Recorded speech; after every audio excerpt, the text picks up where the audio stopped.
Hey everyone, welcome to my channel, Books, Gurrs, and Purrs. Today I'm going to be talking about Don Lemon's This is the Fire. Alright, so this is a nod to James Baldwin's The Fire Next Time.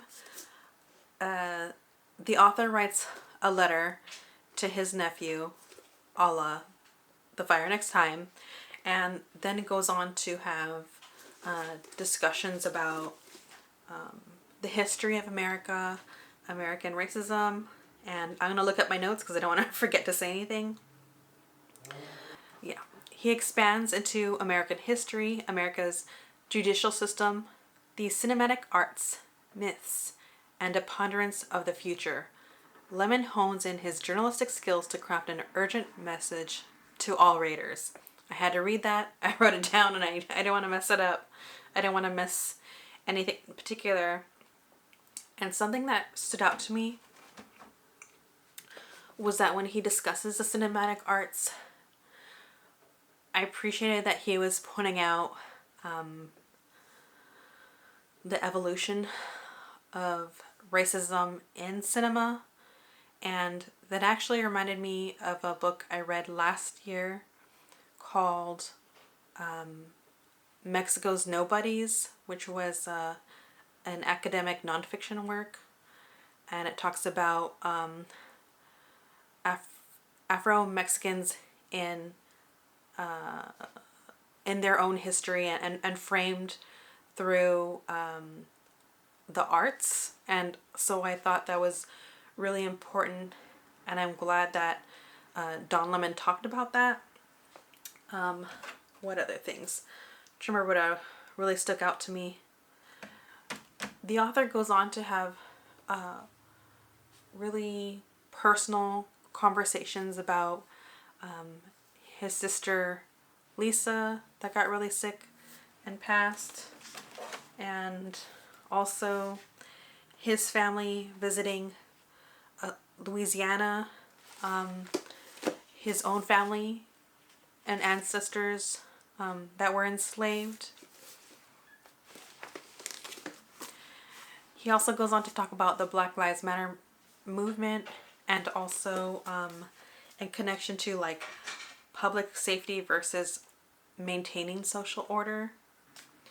And he also goes on to talk about how there are these systems in place to still hurt Black people.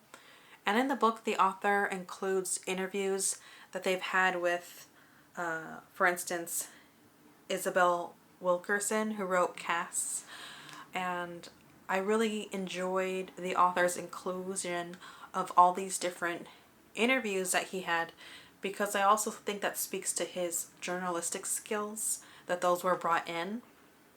And that's just something that the author brings to the literary canon. You know, not everyone has. And from there, because he's a journalist, he also talks about journalistic integrity in crafting a story, which I really appreciated. And the only criticism I have for this book is such a minor one, and let me know what you feel about this. What I appreciate about Don Lemon is all his journalistic background, because he's able to create this real clear narrative that from beginning to end. But the thing is, because he's a journalist, I feel like there's almost this disconnection, even though the author is talking about these very powerful and difficult subjects. There's something about the writing that's a little bit like almost cold because of his journalistic background. So it's one of those things that's like a gift and a curse. And it reminded me of how when I read a book by Joan Didion, I'm totally gonna mess it up. Something magical thinking. You're gonna know, I'm sorry. I just messed it up. But in that book she talks about grief, and you know, it is this intimate telling of what she's been through, but because she has like this journalistic quality, I felt the same thing, like this coldness and this inability to connect with the work.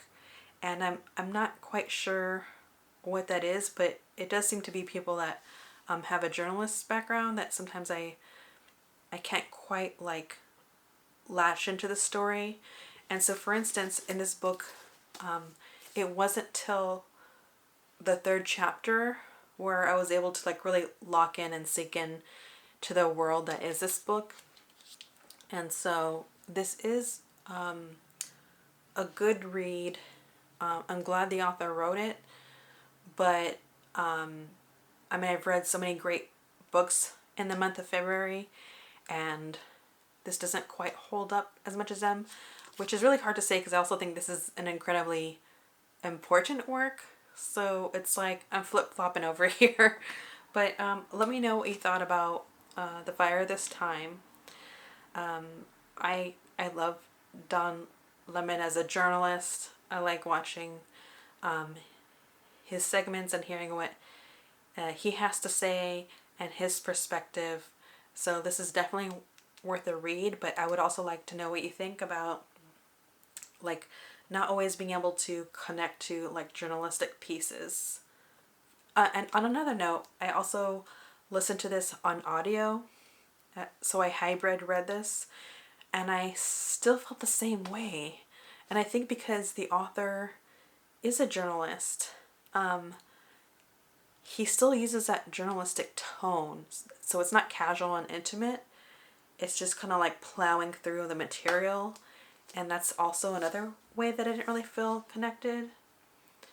And I don't know if that makes any sense. So yeah, this wasn't really just a spoiler talk. This is like a brief overview of the book. So this is a short chat, but I still didn't really want didn't want to pick out anything in particular to kind of deep dive in. I just thought it was like a really great read. And the only thing I could think of to maybe quote is how the author says, gravity is a thing.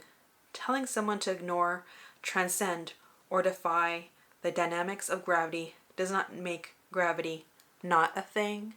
And I thought that was such a great way to express how racism exists, and that's just a fact, and trying to act like it doesn't exist doesn't make it not exist. And I just felt like that was like the best telling of how ignoring something doesn't make it go away. That's the best way I could put it. He put it way better, and that's also like a testament to his writing because it's like it is so direct, and I appreciate that. So let me know what you think about this book, and I guess I'll talk to you later.